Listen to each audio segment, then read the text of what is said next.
afternoon. I am Claire Duffy. I am the director of the Glasgow Tellyfest and also the CEO of Handbag Studios, which has produced the Glasgow Tellyfest. I have been told multiple times to keep my remarks today very short. I don't know why. But so I won't, all I'll say is thank you so much, all of you, for being here. Welcome to the final event of the very first Glasgow Tellyfest. And please put your hands together for the absolutely incredible Carol Smiley.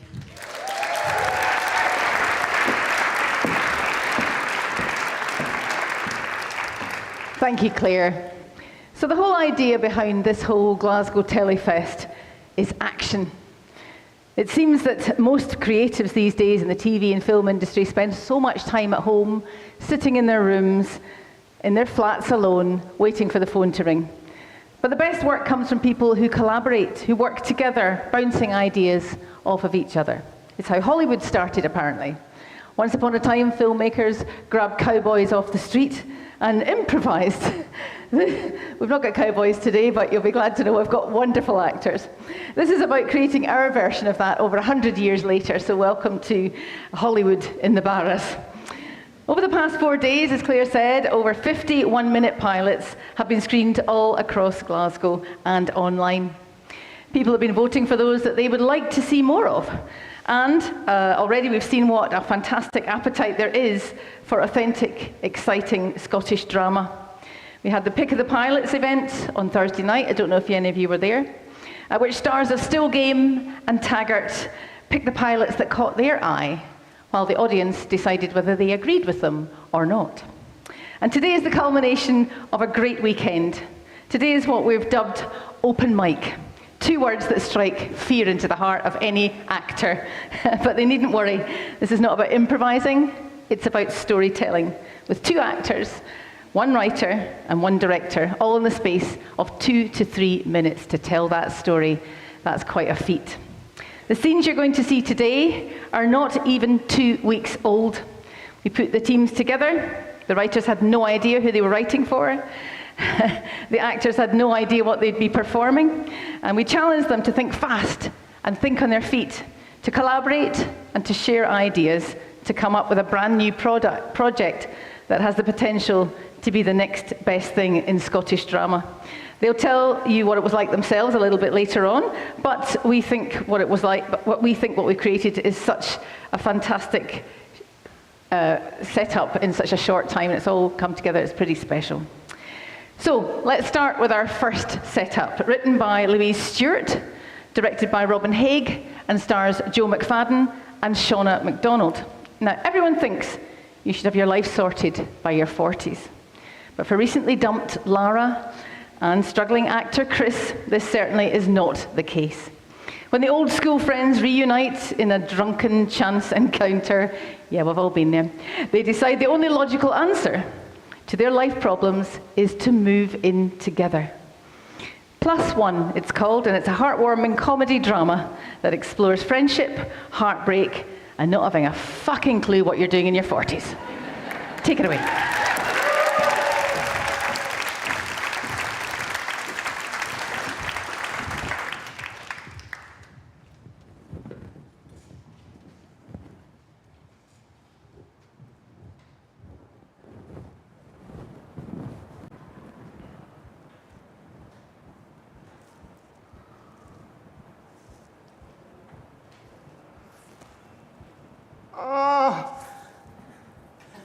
Fuck my face!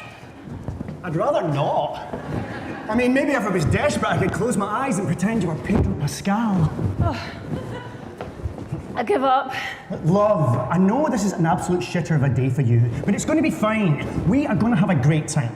We're going to go to that wedding, and we are going to show that daft arse of an ex of yours that you do not care. But I do care. Yeah, but we don't let him know that. We just bottle it up for 12 or so hours. We drink rosé, we smoke ciggies, and we slut drop till our wee hearts burst. No rosé or slut dropping for you. You're supposed to be my date, remember? Fine. Guinness and a lacklustre foot tap it is then. But if they play Gaga, I will not be held responsible for my actions. Oh, God. You are beautiful, inside and out. You do know that, don't you? I mean, don't get me wrong, I'm sick of pulling your hair out the sink plug hole, and you leave tearing stains absolutely everywhere. But apart from that, you're fucking brilliant. I love you. I love you too, kid. You know, he used to joke about leaving me for a younger woman, like all the way through our relationship.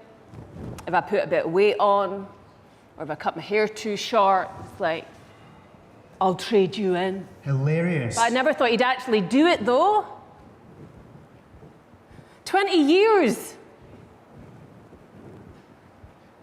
Never asked me to marry him. He didn't think it was necessary. He said he never wanted kids. Now he's shacked up with a 25-year-old and he's getting married and he's expecting a baby boy. How do you know it's a boy? Oh, they had a gender reveal. The video was on Instagram. They had a party and released a couple of doves dyed blue in her mum's back garden. Fuck me! But you need to stop torturing yourself, love. I know. Just so cliche, same old story. Yes, old story. But you are going to write a new one. A story about a gorgeous, strong woman who rises up from the ashes, accompanied, of course, by her incredible, sexy, intelligent best pal, moi, in case you didn't know, who, by the way, looks fucking phenomenal today. Bit of appreciation for the suit, please. You do look good, yeah, very good. Too good. Oh my God, nobody's ever going to believe you're straight. Fuck, I'm screwed. Don't worry, mon chéri, I have a secret weapon. I have memorised the entire 2025 Scottish Premiership League table. And the pièce de résistance, sniff me, I'm wearing Lynx Africa. Okay, I will allow you the rosé, but no slut dropping. Unless Gaga comes on. Yeah. Let's go!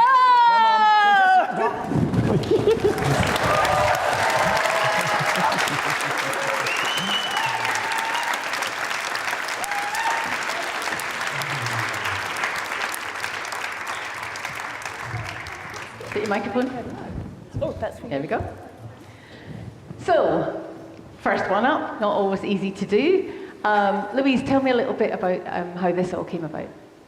So I'm sorry. Robin. Louise is unfortunately not here today. Okay, she's watching online. Get up here! You're supposed to Get up here right now. How is she down there? See, now it's a bigger thing than it ever was. Go and join them. Oh my God. So, tell me how this all came about. Oh Jesus, I wasn't expecting this. I mean, Claire, where is she? Wonderful, Claire. Yeah, she just we had a wee day out one time, didn't we? And she just asked us to get involved. And But the idea of the thing in your 40s? I'm in my 40s. Close to life? I know what it's like to be dumped. I don't have a fucking clue what I'm doing. But yeah, when I found out it was these two guys, it was, I just kind of felt like, how do I write something that suits them? And also incorporate, what I know. So yeah, that's how. And Robin directing this, is it easy? Have you found it hard doing it in this format? It was really good fun to do it in this format, actually. So we had, so I haven't actually met Louise yet. I haven't met any of these guys. Really nice to meet you. Well done. Nice to meet you guys. This is TV drama by Zoom. We met on Zoom and had a read through, and then basically today we had like 3 rehearsals and that's it. So Wow. it was really good fun to do it like that. It's Is that just testament fresh. to the writing or the acting? Sorry? Is that testament to the writing or the acting that it worked out so well? Both. Ah. So guys, this is new for you too. Easy or not so? This is not terrifying at all. I'm very, very calm. But I love the fact that you've committed to the fascinator just for the hell of it. Yes. No, it was lots of fun and just jumping in and, like you said, action and celebrating. So that's what we did. Yeah. I mean, it's a strange format, isn't it? Because like with this audience, you want to play it like it's a play, but the important thing is kind of what's on the screen and people seeing the writing and the characters, and that's all so brilliant. And it was so clear, just from 3 pages, like you learn so much about these characters and what the relationship is, and I think that's the whole thing about this this thing today is just showing off the writing and Yeah. us hopefully doing it justice, because it is a really Well, good script. we think you did it justice. You did a brilliant job. Ladies and gentlemen, let's hear it for Louise, Robin, Joe and Shauna. Thank you.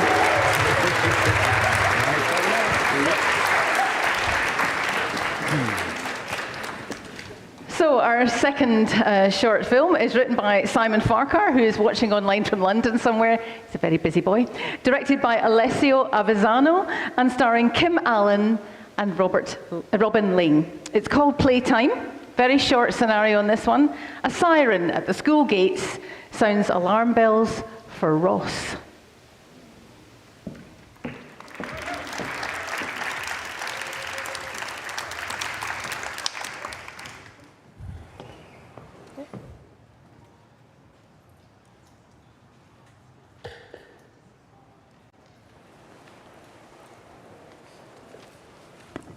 Yes! Good goal, Josh! That's my boy. You're not cold.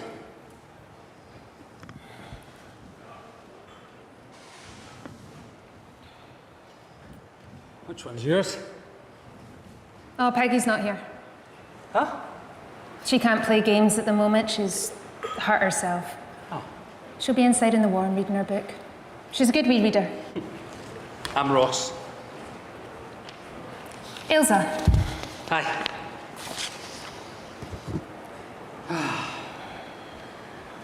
Do you ever wish you were their age again?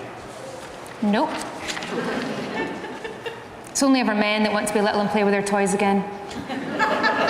Women don't want to go back to being little girls.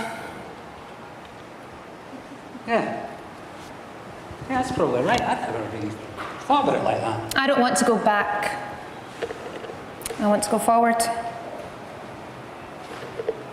Are you finding that difficult at the moment then?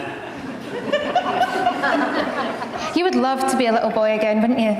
You have that look. What looks that? I don't know. Bit lost in the big bad world. I don't know about that.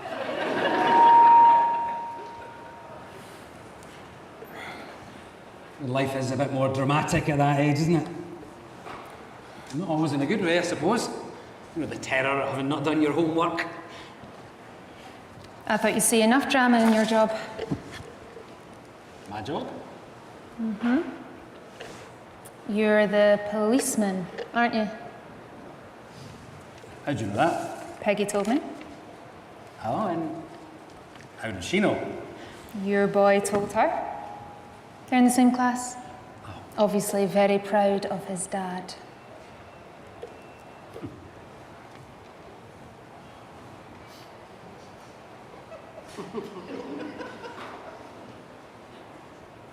So, what is it you do? Are you coming on to me? No? No. Oh. I'm just interested in you. In what way? In a good way.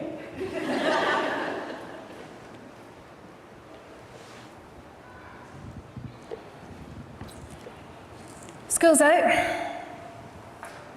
I better walk round and find Peggy. Will I see you again? I've never seen you before.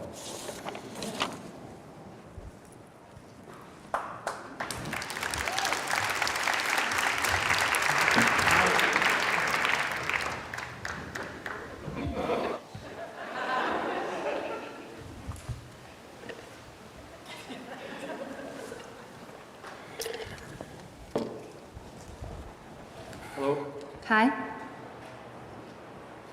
Can't see your boy today. Who are you? I'm sorry. I asked my boy about a girl in his class called Peggy. There's no Peggy in his class. He doesn't know of a Peggy in the whole school. Is that right, Mr. Policeman?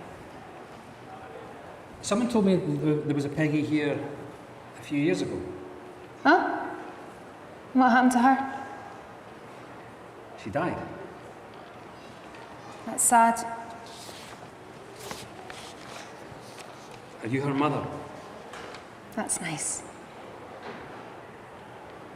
Are you?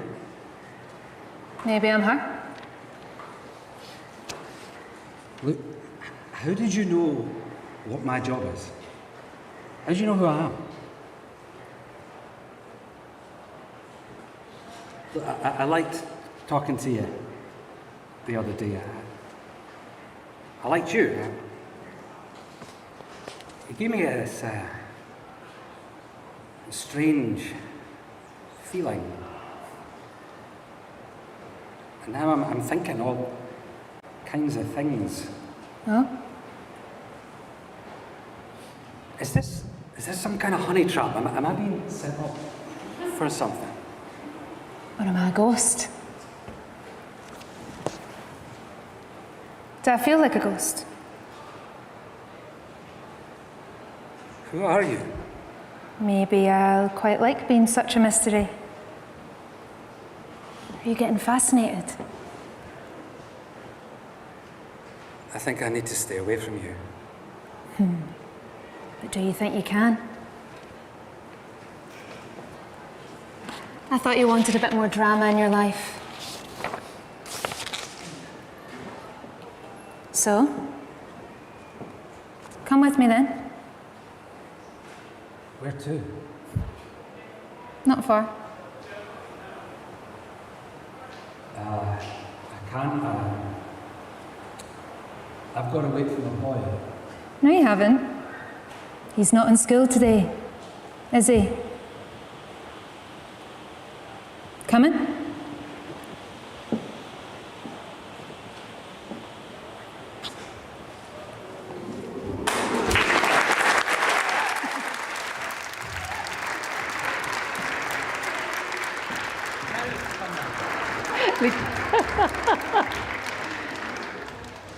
Am I the only one with a little bit of goosebumps on my thighs? Wow, that was brilliant. I want to know more. Do you want to know more? Wow. Where could this go? So many different ways. So, Alessio, you're here with us. Can you tell us where it might go? No. Thank you very much. Simon, the writer, is not here today, but He's watching. When I read the script, I was obviously going into this, I don't know how it's going to go, but I was very much up for the challenge. But I was so excited that I loved the script. I was very excited what was underneath, what was going on underneath, and that was something I wanted to kind of push up just a little bit. And apart from that, I didn't really have to do much. But I absolutely loved working with both of you, and I'd love to see where this goes. Yes, sir. So when you were given this script, the two of you, what did you think? Yeah, I was like, what's going on? Is like, who is she? What is she? I think that was. That's quite fun to play though, as an actor. Yeah, it was fun. This sort of woman of international mystery. Yeah, it was really fun. Simon was really open. When he first got in touch with me, he said, normally I write a play and then we find the actors. He said, but I've got the actors and I need to write a play. Yeah. Oh, so he wrote it around you two? Well, and he got in touch and said, what do you, have you got a character you've ever wanted to play that you maybe don't get cast as? Or is there a story that you've always thought would be an interesting Yeah. So what did the two of you say to make this happen? I didn't say anything. I blocked his number. And I was like, oh, no. I did the same. He said, I want to be a hapless father standing at the edge of the touchline. No, I let him go. I don't know about you, but No, I I just said, listen, yeah, the same. do your thing. You do you. Yeah. We'll do our. Well, he did thing. Which I'm wondering what that says about me. Yeah. I'm saying, you do you, like whatever you think, and then, yeah. Well, I think you all did your thing, and it was a brilliant thing. Thank you very much. Let's hear it for Alessio, Kim, and Robin. And hello to Simon if he's watching online. Well done. One more to go before we take a short break. So this is written by Isla Robertson, directed by Jean-François Fontenelle, and he's watching from a train somewhere in the middle of Europe, and starring Maureen Beattie and MacAninch. It's called The Croft. Alistair and Liz fell in love as teenagers on neighbouring crofts in the Scottish Highlands until a tragedy struck and Liz left. 40 years later, the day before the world finds out that World War III has broken out, she returns to the croft for the first time and knocks on Alistair's door. Da, da, da.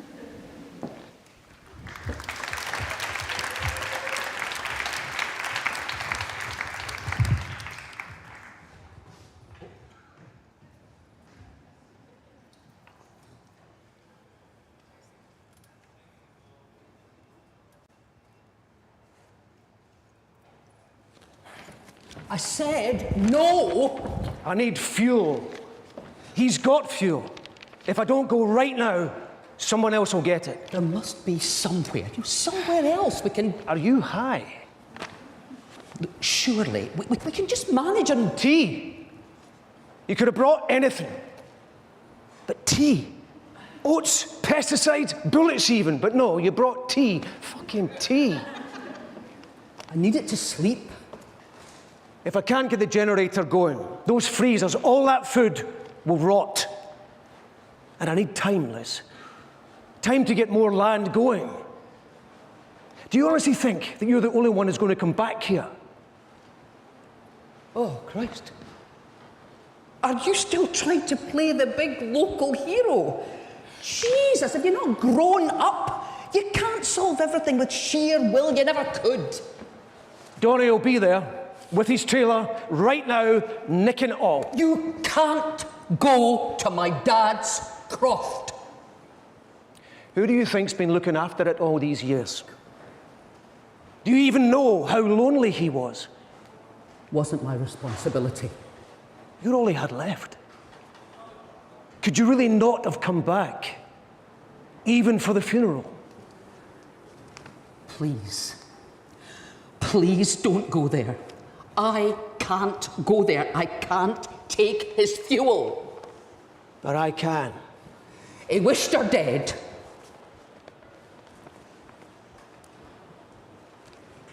He wished Isabel dead, so she died. So fucking moronic that he wished her tiny baby dead.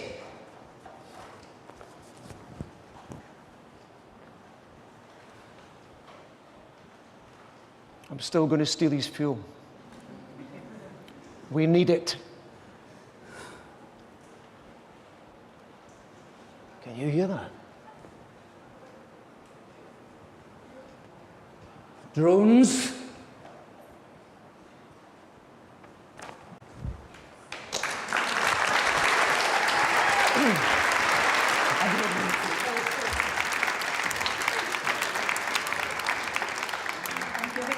Isla's here. Ah, fantastic. Thank you. Thanks for joining us.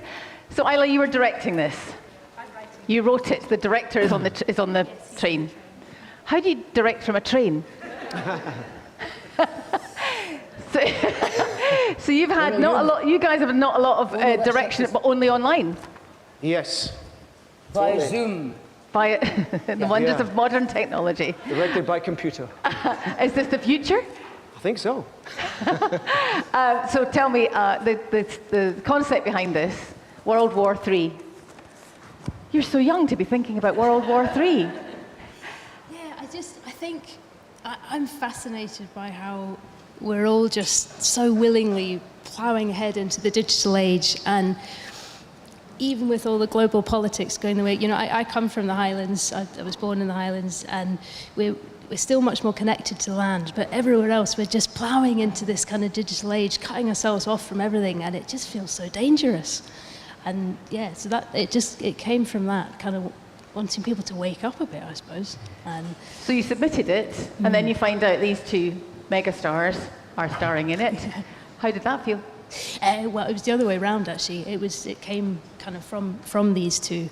So I actually listened to a lot of your stuff on YouTube to get your kind of voices into my head, and it came from that. But it was just amazing. I mean, I've done some playwriting sharings, but just to work with actors of this caliber, it's quite intimidating. But it was amazing because it made me really raise my game. I thought I've just got to just throw the absolute best I can throw at something.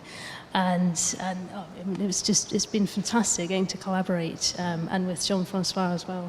It's been amazing. And from an actor's point of view, I'd imagine it's quite exciting with fresh new talent coming through. Well, it was great because the first meeting we had was all by Zoom, all of us by Zoom. And And that was we only sort of 2 said weeks hello. ago or something, wasn't it? Say again? That was only 2 Yeah, weeks ago. yeah, less, I think. And we sort of said hello, hello, hello, hello.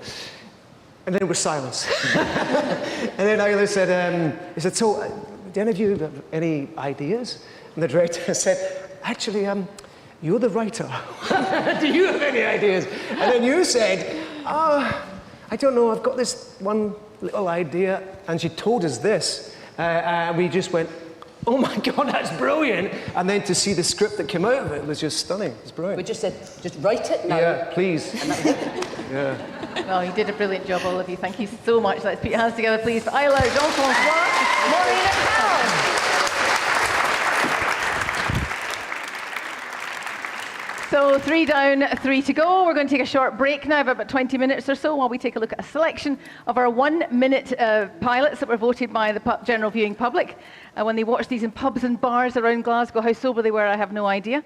But after that, it's about 20 minutes. You can get yourself a drink, move around a little bit. I'd like you back in your seats in 20 minutes' time while we do the final 3. Thank you very much. Thank you. Trying to help. I'm just you were just trying to. You do not interfere with my juniors ever. At the situation under control, and let's face it, Liam, you're a consultant now. It's no longer your job. They gave you the job, right? They gave you the job, yet here you are still trying to do mine. Like, you can't stop trying to prove that somehow you're better than me. Than you. Are you kidding me on? Like, when you left me... This has nothing to do with that. Of course it isn't. Is that why you took the job? As some sort of revenge? Aye, no, I took the consultant job because you left me at the altar. Aye, sure. I took the job because they offered it to me. Because presumably they considered that I was qualified and competent enough to do it. How can you say that with a straight face, Liam? We went to uni together. We did all of our training together. Fuck, I even helped you study for your Oskies, yet somehow you're much more qualified. Yeah, I never said I was more qualified than you. I'm just... well, I am not. You're not what?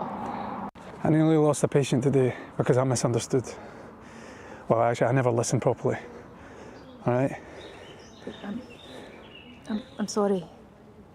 I thought the partner was confirming that she had epilepsy. Turned out he was just the first date agreeing with me that she might have epilepsy. She was in a non-convulsive state and it was just some prolonged post-ictal period that during that whole time, anything could have happened. Where is she now? ITU. She's stable. Last time I checked, but it's no thanks to me. Okay then, just don't keep checking. She's not your patient anymore. I know. You were right. She never gave me the job.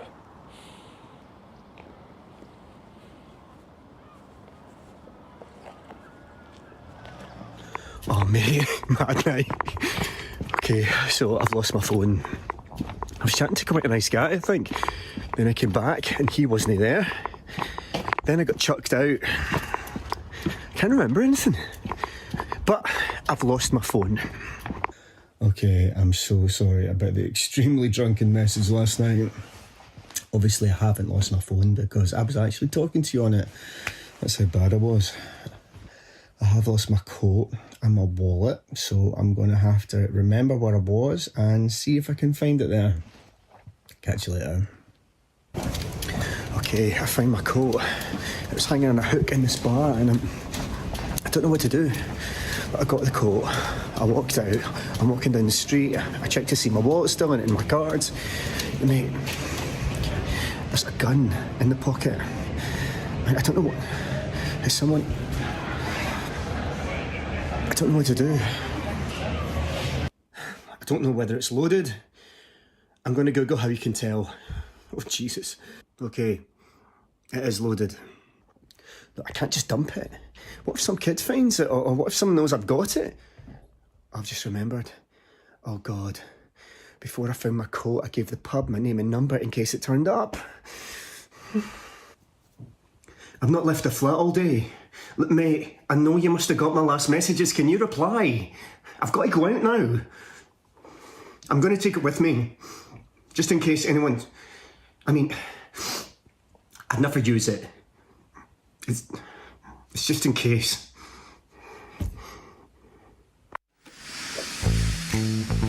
London Heathrow, 1971. So I've just landed the most glamorous job in the world. Style, travel, champagne at 30,000 feet. But it turns out the glamour, that's for the passengers. They're just the help. So I started to get a bit creative.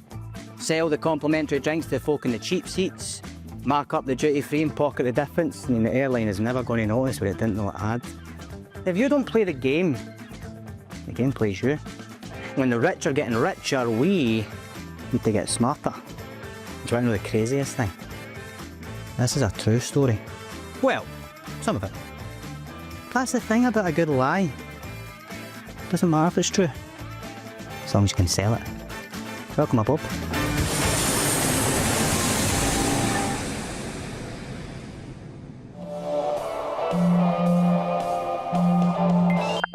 Look, I know we don't speak because of, well, you know.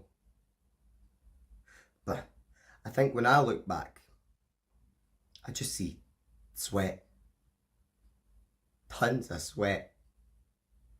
And tears too. But the sweat to tears ratio was biased by the blood. There was so much blood, man. And the baby oil. Oh, literally, litres of baby oil. Some days I'd be on the bus back. Felt like I was returning for a daddy party. We did things that no man should ever do to one another. Unspeakable things. And I knew it would just get more complicated when we got a third man involved, but we know that we did it all for the love. The love of professional wrestling. And I knew that as a wrestling promoter, I would have to carry the can for a lot of things. There's so many ways it could have went, so many angles we could have done, and it just so happened the one we picked was the worst. We need to feel shame for what happened to that guy. And that's why I'm calling, mate. I know you've been avoiding me, but it is time. It is time for us to be honest about the decisions we made and who was affected the worst. Also, mate, I am skint and I owe a lot of people a lot of money. So I'm going to need you to come out of retirement, alright? Swallow your pride, swallow some painkillers as well, because I have mucked up here massively, pal, alright? I'm in way some big figures for some big figures, if you know what I'm saying. What I'm trying to get at is... Boy. I intend to keep my dignity and remain as regal as ever. Dave! Answer the phone, you prick! He's one chance I'm gonna chop my f***ing off, man! See, being dead, I pure love it. All this nonsense on the news about how it's terrible, you know, these medically induced zombies, and I'm like, how no ask one of us? Because I don't think it's terrible. If you knew the sweeties I have not eaten in my life, and now, I mean, what's it going to do? Kill me? It's not us they're worried about, the powers that be. It's the fact we are technically dead, so they don't know what to do with us within their precious systems, you see. Can't get on the social, but you can't get the jail either. My wee sister, we've not spoken in a while. What with her and Roddy not seeing eye to eye. She was right about him. Give her that. She had his number.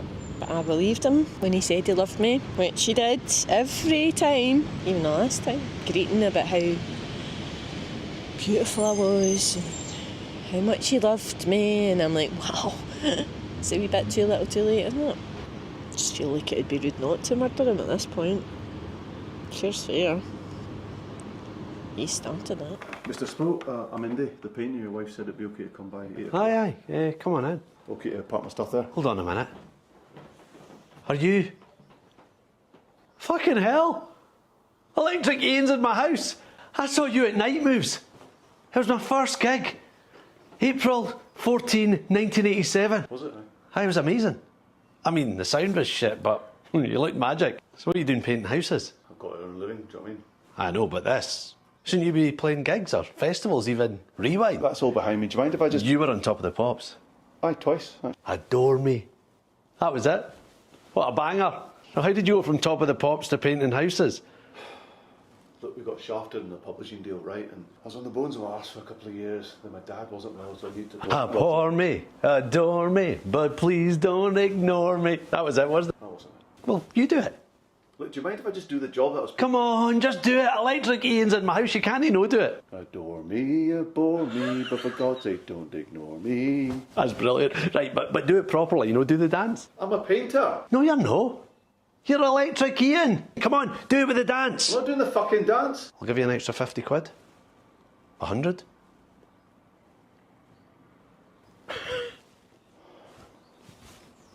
Right, hold on. Ready? Aye. Adore me, abhor me, but for God's sake, don't ignore me. That is fucking brilliant. That is all over the group chat. Oh shit, I'm going to be late. Help yourself to tea and coffee, and you can use the toilet as well. But no number twos. My wife's funny about that. I can't wait to tell everyone who's painting my house. You know what? Wife's overruled. You can take a shit if you like. You're Electric Ian.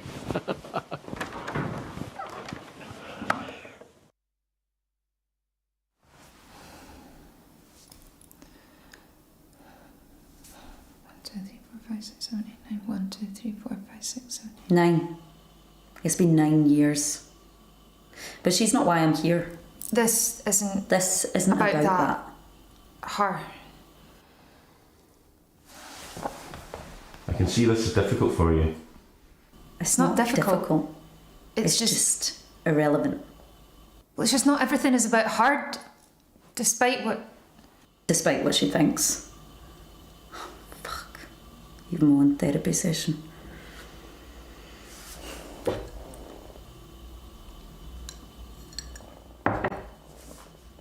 She was always the favourite, which is wild, because she'd be nothing without me. I mean, the band, my idea. She got away with murder. Still does. Like, nothing is ever her fault. I was always the disappointment. Oh, but as wee man... Bitch living my fucking life. You know she's missed the last 5 Christmases since he... That's what he called her. His wee man. His wee star. I couldn't compete with that. I have always been there. I mean, it's not that I don't want to go. It's just I finally got the prime slot at the club. Mum will get it. Best I got was Fruit Loop. And of course I want to celebrate him. Dad. Can't believe he's gone. But throwing a 70th birthday party for your dead husband, it's weird. And I know she's asked Kat. And I know she's asked Grace. So how would that make you feel, seeing your sister?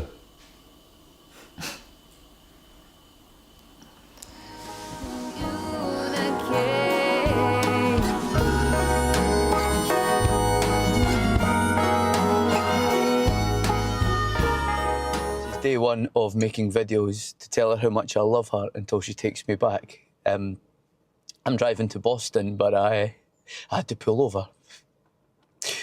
They need to make window wipers for eyes. 911 emergency. What? 911, what's your emergency? Are you real? Sir, are you in danger? From what? Okay, I see this call connected from the car's automatic system. Were you in a road traffic accident? No. So you're not in need of any assistance? Nothing is broken? Just my heart. Okay, well, I don't know that I can help with that. Have a great day, sir. Do you have an accent? Yeah, I'm from Scotland. Oh my god, I'm 32% Scottish. My family actually has a castle in someplace called Springburn. God, I can just picture the misty mountains and the flowers always in bloom. Because it's always springtime in Springburn. I knew a nutter from Springburn once, a bit of a hard man. Instead of giving people a doing, he used to shite in his hand and make them hold it. You know, so if you got on the wrong side of him, he would just make you sit and hold his jobby. I dream of doing that. You dream of holding jobbies?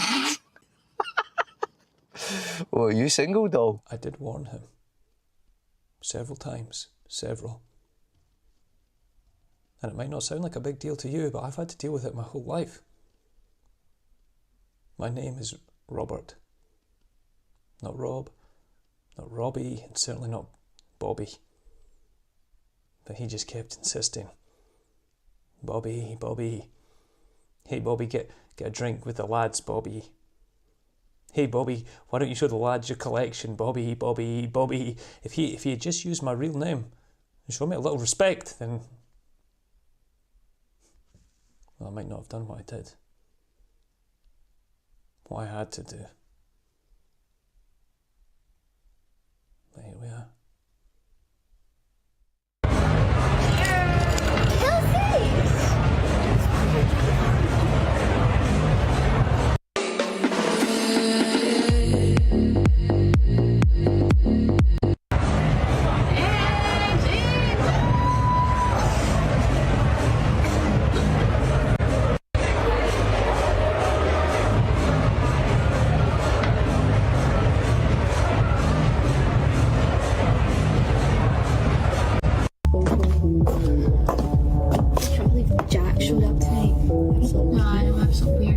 You better not be thinking about taking them back. No, I'm not. We're done, absolutely.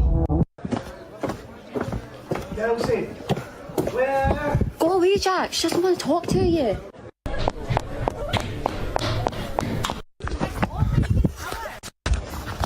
Gee, what have you done? He was strangling you. I thought he was going to kill you. One of the prompts, you know, on his app thingy that he was going to Australia in a few weeks and he wanted some tips. So I thought, very good. I've been to Australia, so that's something we can talk about.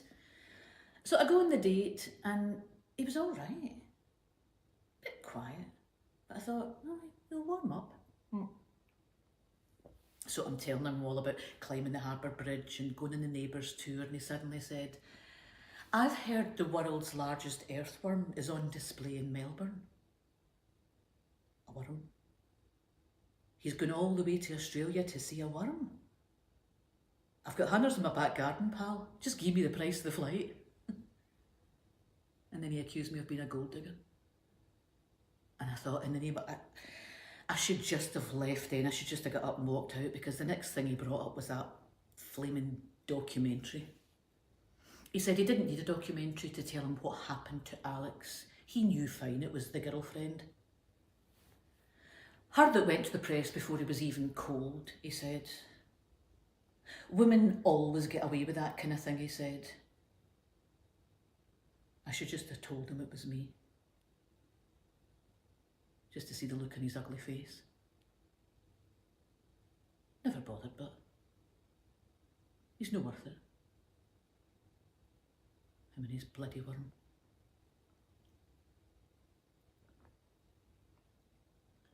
Barry's going to die soon, but I think I might have travelled in time. Mate, what year is it? 1782. Fuck's sake. Right, 5% left. It's not looking too good. I've been trying to retrace my steps for last night, you know. Last thing I remember is wandering off of the campsite and taking a piss on one of those spooky old stones. Your wee relics bewitched like a skyring stone, yet you stare at it like a simpleton counting his toes. All right, maybe time travel's no so bad. How do you speak, say? You sound like a man both learned and concussed. Fan of my part, are you? Aye, disintoxicating. Here we fucking go. So turns out she's married to the chief. The whole village knows now. Mate, this is actually that show. You know the one your mum watches? Shite, what's it called? Fuck it, I'll remember later.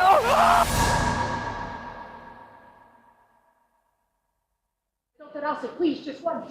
She's going to be sent down. Are you worried about retribution when she's not around to protect you anymore? How do you consider yourself a doctor by protecting that monster? How do you call a human being a monster? Because she is. Because of the things she's done. Things? Things like what? Raise her siblings, protect her family, pay for my son to go to America for specialist treatment because apparently a consultant salary in NHS Oh, isn't so even... that's it? You're in her debt? Yes. Yes, I'm in her debt. As all humans are in another one's debt. Are my patients in my debt? Are your readers in yours? Who amongst us can say that we're not in someone else's debt when... I'm sorry, pal. You're trying to sound deep when you just stood up there in court and gave a character witness about a woman who's murdered dozens of people just because they inconvenienced her. And my wee nephew has nightmares about her. He's only 6. And all his pals at school talk about the things she did to those men.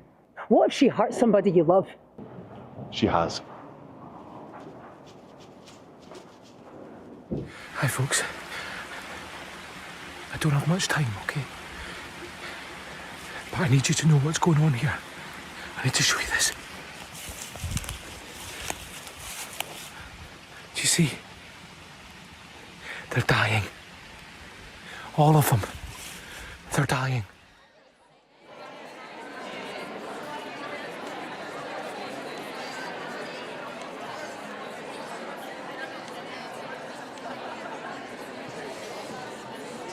Hello, hello. Is this working? Oh, good God, it is. Right, so we'll get going again in a couple of minutes, so if you could just start taking your seats again. One thing I clean forgot to tell you at the beginning, which I was supposed to, is that you'll have seen on your seats, there's a little leaflet with a QR code. That QR code goes to our app, Studio Head. And so if you want to go into that app, it's not really an app, it's a website at the moment. You go into it, you open up Open Mic Pilots, and you can vote for any of these scenes that you would like to see more of on your screens one day.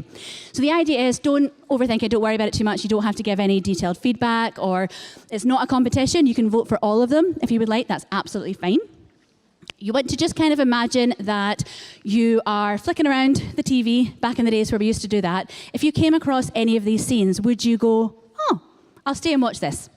And then if you would, you just give it a little thumbs up. And if you're like, it doesn't float my boat, you can give it a thumbs down. Simple as that. There is a place if you want to put in a comment, you're more than welcome to. Don't feel any pressure to. We just need a yay or a nay. So if you haven't done that already, if you'd like to do your little scan and get that ready to go. And I think we're just about ready to carry on. Thank you very much.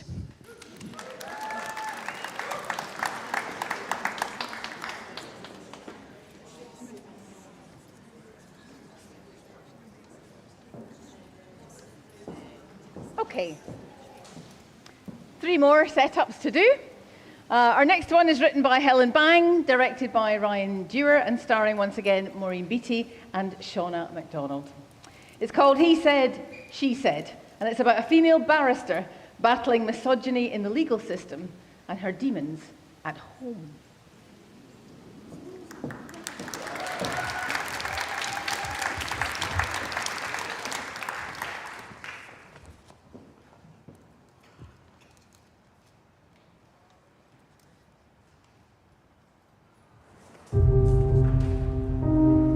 Then why did you spend over £100 on fancy lingerie the very next day? What? What? No, she's allowed to ask about my knickers. She is. But, I thought they weren't allowed to ask what I was wearing. In criminal trials, this is the family court and they can ask... About our sex life? But that's private. Oh. Hello? Yeah, I can hardly hear you. Look, I need you to... Hello? Sorry, so wait, I'm about to get bombarded with all these questions like, why didn't I report it? Why didn't I move out? Why did I buy new knickers? It's the other barrister's job to try to discredit your account. What kind of job is that? You said that his barrister... Gillian McWhirter. Yes, we have previous... You said that she was well known for representing fathers in custody cases. As I am well known for representing women. I was trying to prepare you. So she can call me a liar? How can I prove something happened? It's not like anybody was there. It's not like there was any witnesses. Why can't people just... believe a person? I'm afraid that's just the way the system works, is that anyone making an accusation has to be cross-examined to see if their story stands up. Well, this system stinks. Hello? Lost it again. Are you sure that we're going to win? I think we have a good chance, but I can't promise. But if the judge doesn't believe me, then Ryan will get unsupervised access? Just focus on telling your story. We can't speak again until after the hearing. All you have to do is just tell the truth. Oh, the truth won't help me. It never has. He sent a message to me via his mother. He says he wants to try again. He says that he can change. I'm afraid this often happens if one of the parents thinks that they might lose control. I would be very wary of taking him. Mum, listen. You need to pick up the girls today. Ryan thinks they're going to be at after-school club, so you have to get them at 2:45. Quarter to 3. Can you do that? Thanks. Yeah.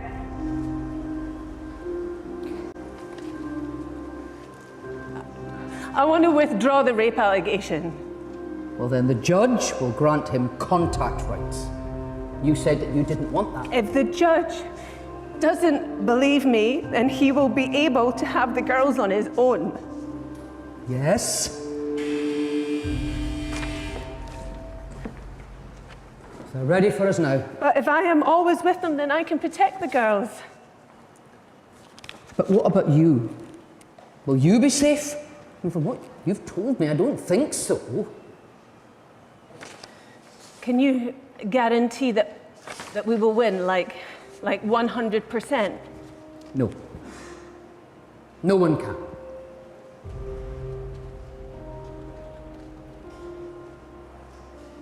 Then I have to go back.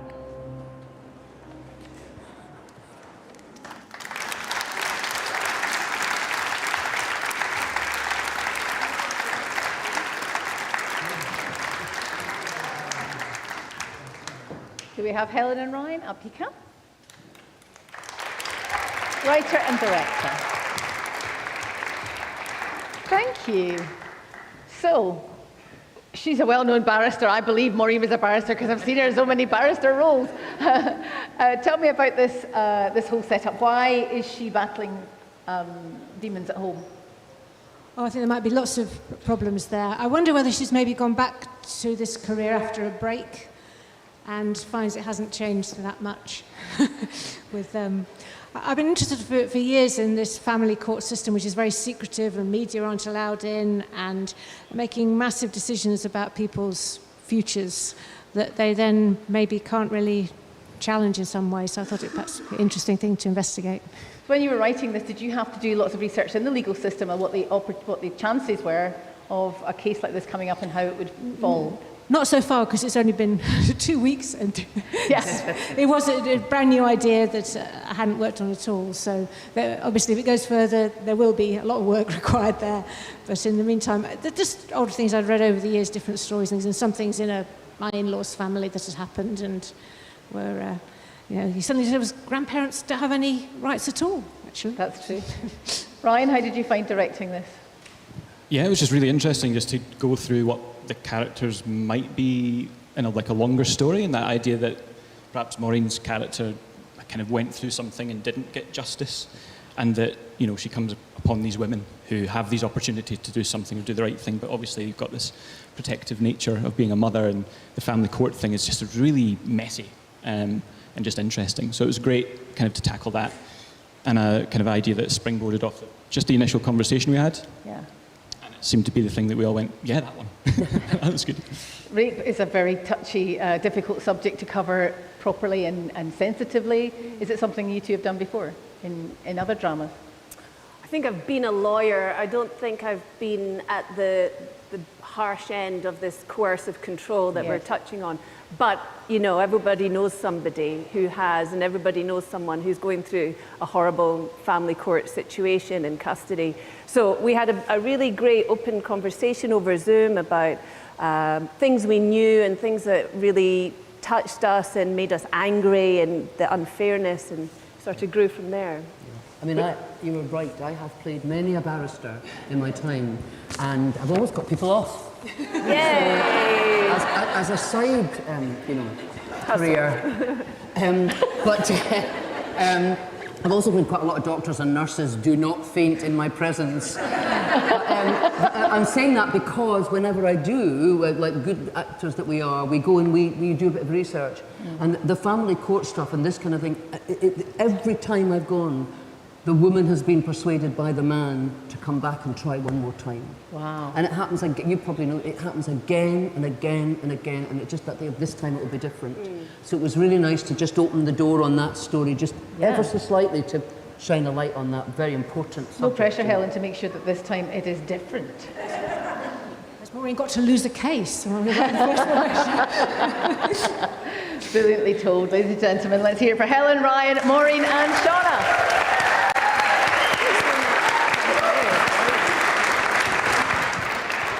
Our penultimate pilot is called Fixers and Uppers. It's written by Vito Milazzo, directed by Kirsty Hines-Mackay, and stars Kim Allan and Joe McFadden.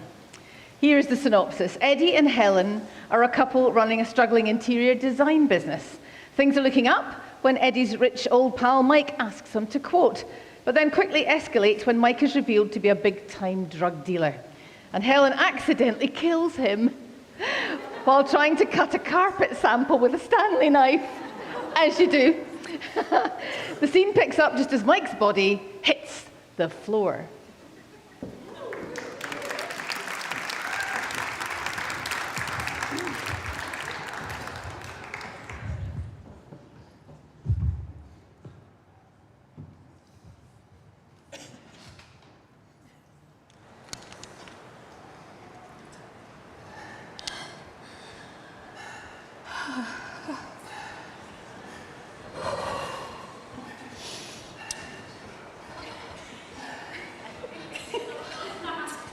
Okay.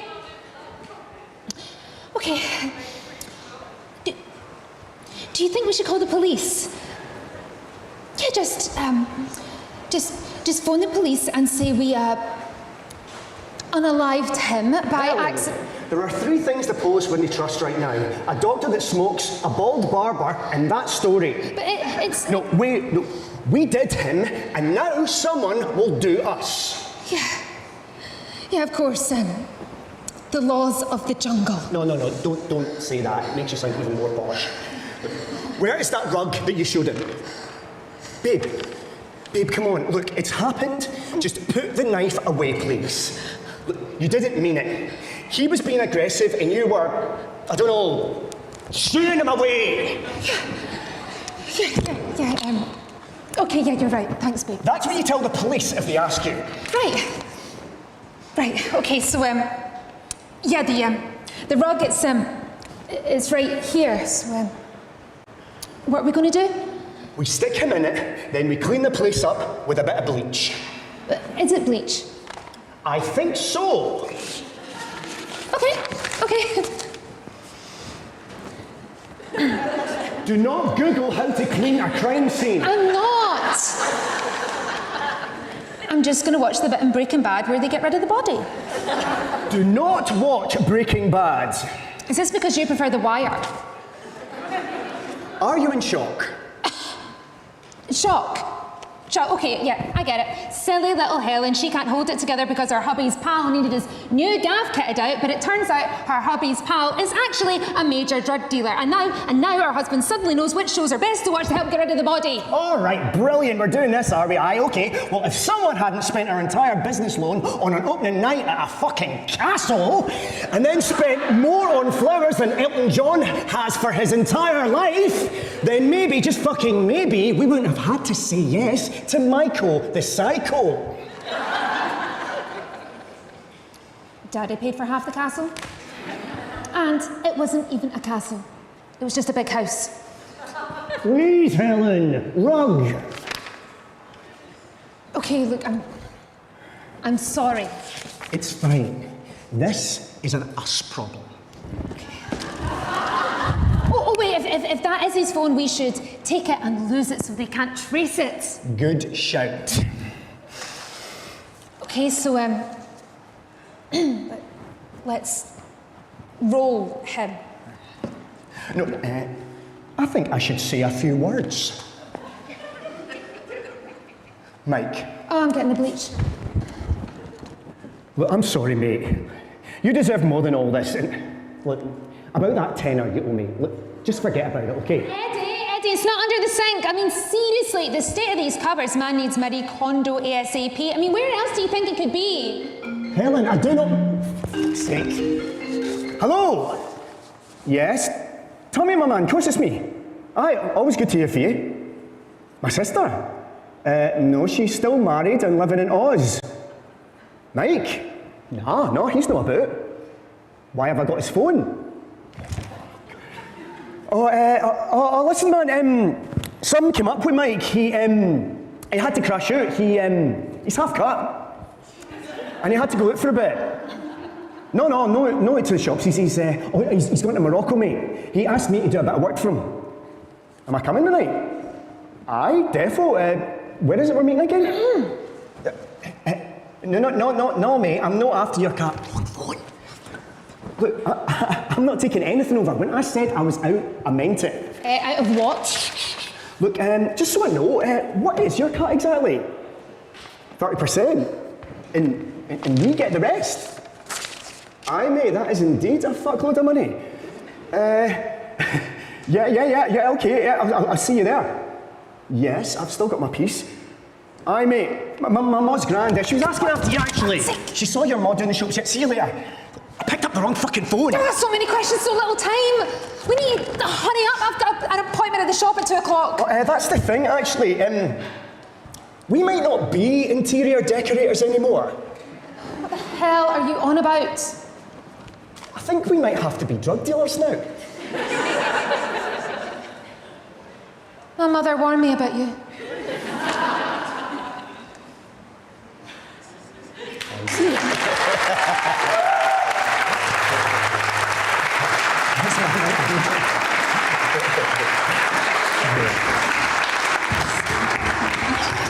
I'm loving the props.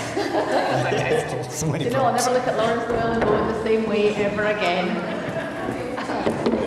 Oh, okay. Is this part of your story? No. Maybe it's for the next one. So that must have been great fun to play. Yeah. Yeah, there's loads in there, isn't there? Lots of props. Tell me about the writing of it. So, probably not personal experience? So no, it was Vito who wrote it. I'm hoping not from personal experience. He came at us with a couple of ideas, both of which were on the dodgy end. I don't know. Yeah, I just thought I'd write something that was about, my background was quite working class, but not in a cringe way. But it also showed that what it's like for someone to try and code switch up a class and then completely get embroiled in something he shouldn't. You can say that again. It's not just though. Yeah, so although the idea was something a bit ridiculous and kind of heightened, there's a lot of kind of themes which were the point behind it, which is about class and how people behave, and the idea of someone trying to kind of reach a certain point in life and you get dragged back in. And this is in quite a heightened, ridiculous way, which was quite fun, but also the guys play it quite straight. If this were to happen, who knows how you would react? There's no sensible way to react to this situation. So they just ran with it and had fun with it. So when you first read this script, Kirsty, was that sort of, did you get a choice in it? It was just that this is your script, this is what you have to do with it?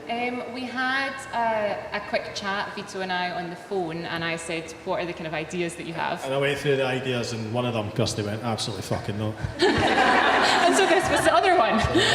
This was the other one that the guys got, and Vito wrote one which was brilliant. It was just 11 pages, and we thought we won't be allowed. Oops. So we cut it down, gave it to these guys, and literally I think they had a 2-hour Zoom, and then today, and then they're able to do this. So that's exactly what collaboration is all about, and that's what we're here for today, to understand that everyone has an input into this to make something brilliant.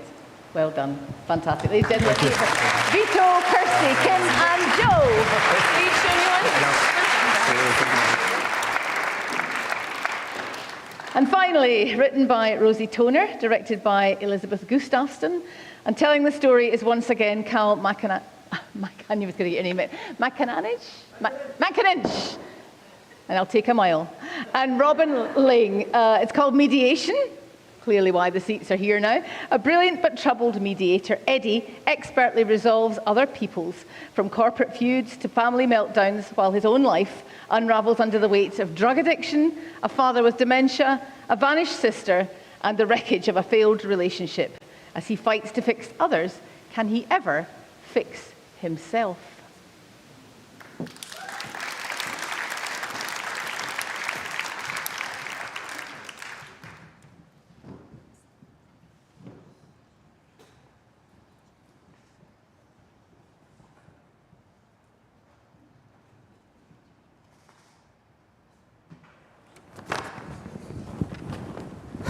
Fuck's sake! Well, that's just like her. Yeah, I just got the call. She's been called away. Just sit, huh? Sit. Okay. And we did talk about not swearing in this space. So.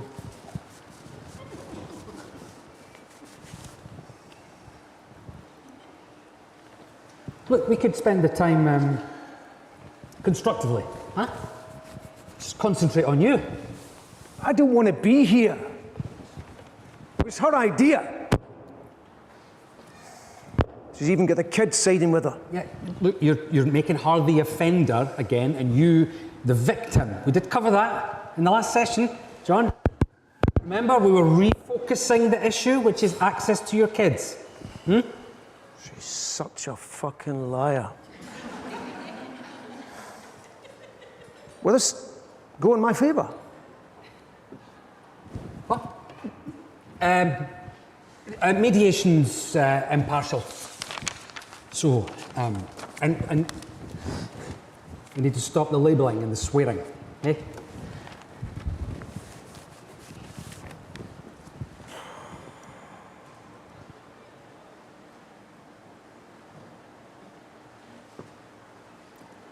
Are you like speaking to anyone? Like counselling? Or have you heard of men's sheds? Carpentry. Carpentry? Men's sheds. It's a place where you hate carpentry. You go and meet other men. I mean, it's mainly about talking about how you feel with a bunch of other men. I fucking hate her. How's that for feelings? John, you really need to take responsibility in what your part was in all of this. My part? Uh-huh. She was okay with everything. I supplied the money for us. I paid for all the holidays. I mean, it was my friends, but all the wives got on. And I let her see her friends whenever she wanted. She always got to do everything she wanted. And then things changed. She said she needed things to change. And then nothing was ever enough. I just want... You want? What? What? Shall I tell you what I want? Huh? Nobody ever asked me that. I want to get out of this room and I want to make a wee phone call and meet my dealer before going home with a packet of powder, which I will smoke until I pass out. And then I can forget all about fuckwits like you and your kids and your fucking wife and your 4x4. I can forget my seriously ill father and my absent sister who has gone off to find herself. I can forget the fact that my best friend is fucking my now ex-girlfriend. That's what I want. Eh? I make you feel better? Am I paying for a junkie to give me life advice? I am trained to give you solutions. Solutions that can make your life better in the most equitable way. John, I may be a drug addict, but I'm pretty sure I can get out of it. You're going to be a dick for the rest of your life. I help you if you won't help yourself. Just don't call me fuckwit. Fuckwit.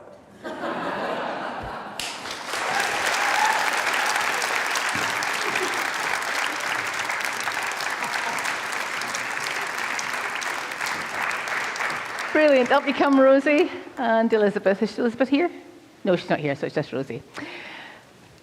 Rosie, have you experienced someone like this before? Anything you want to share with the crowd? No, I just like the idea of someone very messed up giving other people advice. And I always think I quite like the idea of like self-help gurus and people like that trying to help people, or mediators or whoever, and actually their life is really messy as well. So yeah, that's where the inspiration came from. Yeah. And how is this the first time? It's obviously the first time you've done anything like this. But when you met these guys online, did you change the script in any way? Did you not met online as in hello on the Zoom? Did you think, oh, I might change this a little bit? And did you know exactly who was going to be the mediator and who was going to be the client? No, I can't remember. We just basically we had a couple of Zooms, laughed a lot, and had really nice chats, and then we kind of discussed. I kind of came up with the idea, talked about the idea a bit, and then there was loads of input from these guys. So yeah, it's been amazing actually, and just to even see it today is fantastic. Yeah. It's been brilliant. I think we read it for the first time, and Robin just took that role, I took this role, and it seemed to fit, so we just kept it. I think initially we thought, well, let's read it that way and then we can swap. But after we'd done one read through, we were both kind of like... You realised that he was as much of a psycho as you? Yeah. Fitted perfectly. So is this the way forward, do you think?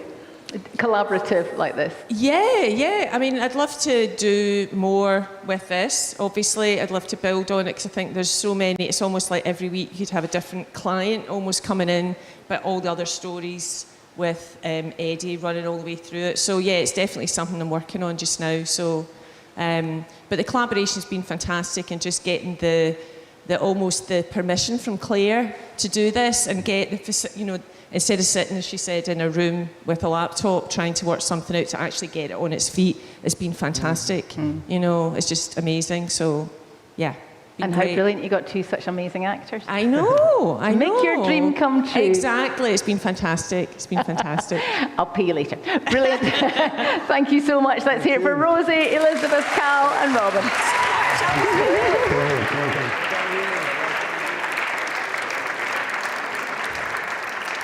So I know you've all downloaded the app. I hope you've been voting, yay or nay, or not at all, or just yays would be good.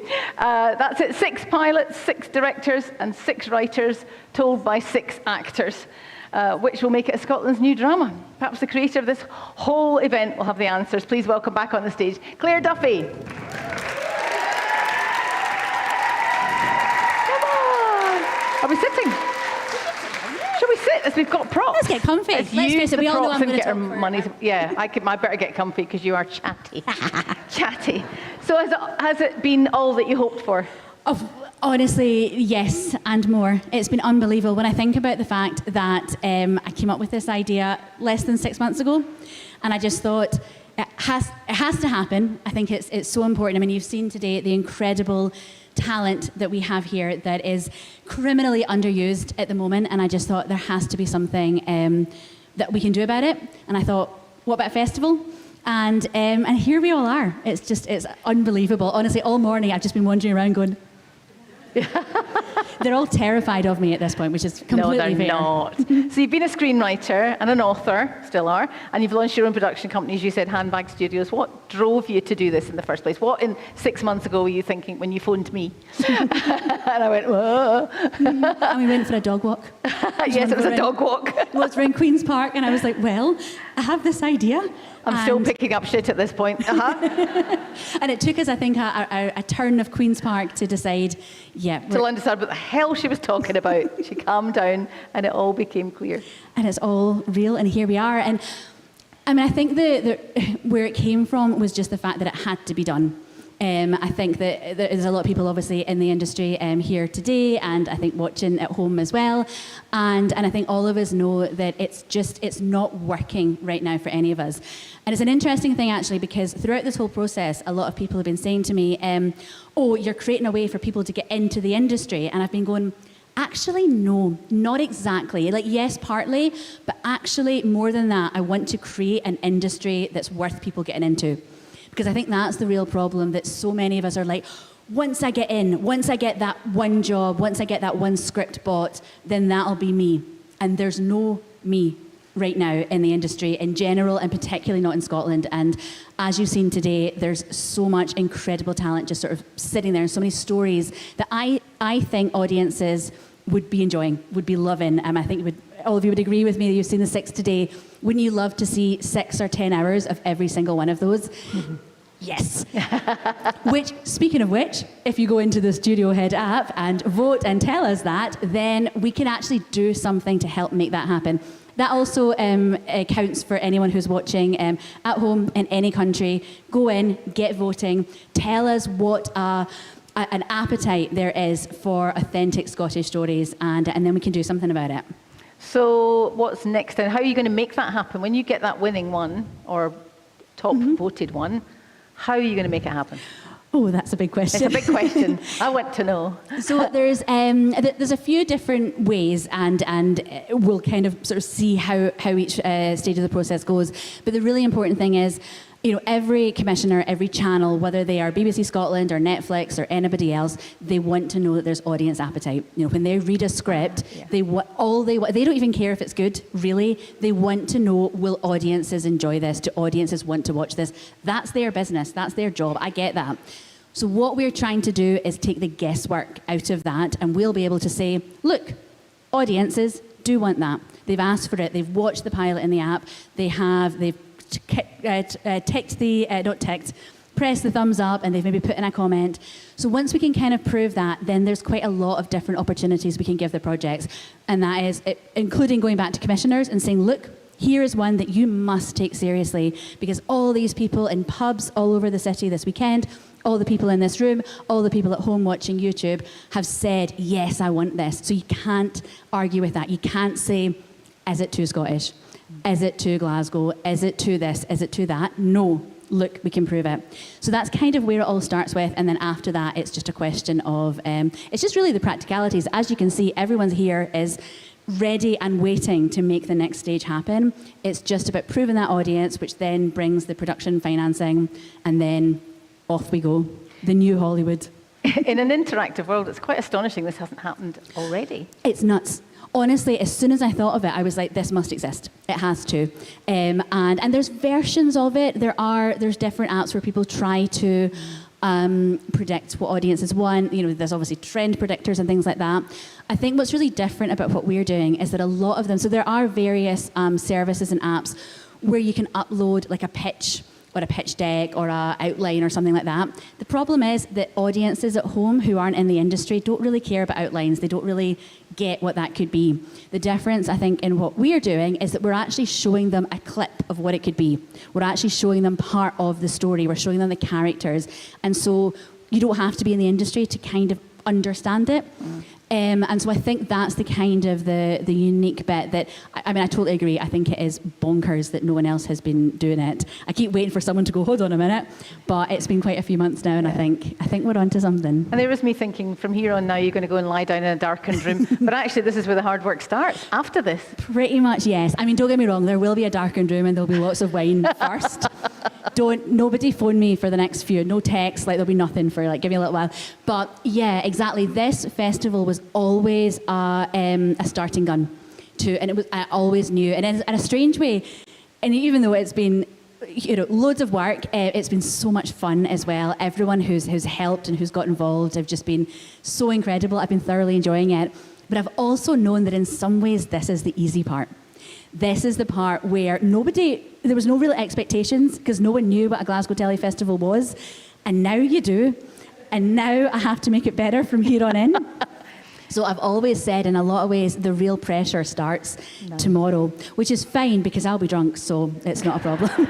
Good to know, good to know. I know you've got a few thank yous you want to do. Yes. Well, first and foremost, I have to give a massive thank you to QTV, who you can all see behind you, who have been filming all of this today and streaming it online to audiences all around the world. Their support has been just absolutely incredible. This wouldn't be happening without them. And I've just been such a lovely morning as well. I've been sitting kind of going, everybody's so nice. So I'd like to do this every weekend, if you don't mind.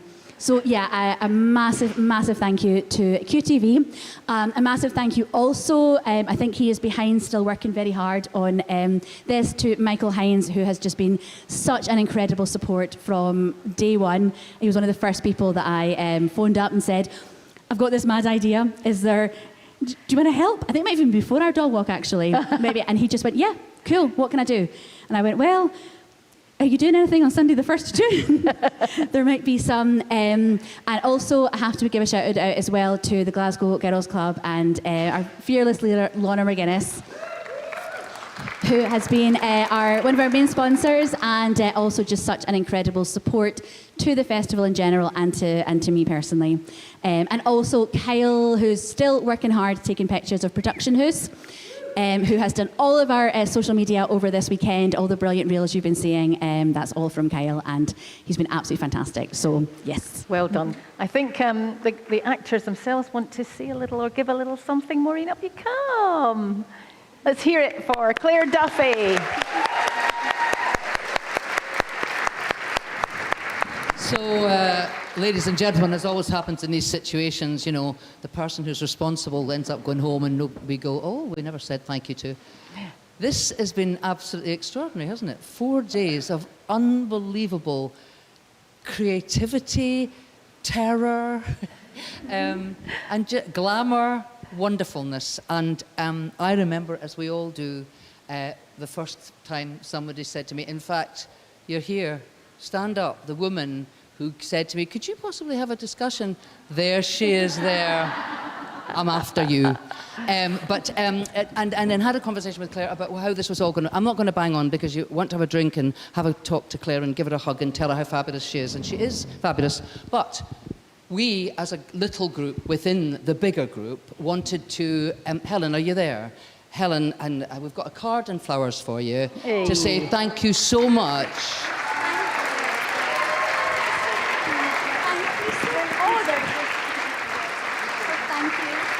Because you gave us one of the most exciting things that's happened. I've been around a very long time, and it's a long time since I've felt as fired up as I have, and thank you so much. Thank you. Oh, thank you. Thank you. Let's hear it for Claire Duffy.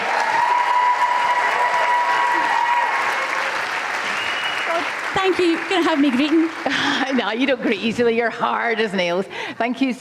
Oh, there you go. Thank you. Maureen forgot. Sorry, Maureen. We actually, on behalf of the team behind the scenes, I'm so sorry, from the Glasgow Tellyfestival, we would like to just present Claire. She needs some wine. She's earned it. She's absolutely earned it. This is from us. Thank you so much. That's okay. That's okay. So all that remains for me to do is to thank everyone who's contributed to the first ever Glasgow Tellyfest, both on and off the stage, because this doesn't just happen with the people that you see here. There's a whole myriad of guys and girls behind the scenes. They put their tech and faith in all of us for absolutely nothing most of the time, and they too passionately believe that this is an industry that needs change. So thank you to all of you for putting all those important bums on seats as well, because, you know, what is telly without an audience? Absolutely nothing. There is no TV industry without all of you, so thank you so much for coming along. Other than that, let's see you maybe next year with a bit more funding and a bit bigger audience, and, you know, the hydro beckons. What can I say? Thank you so much. Have a safe journey home. Thank you.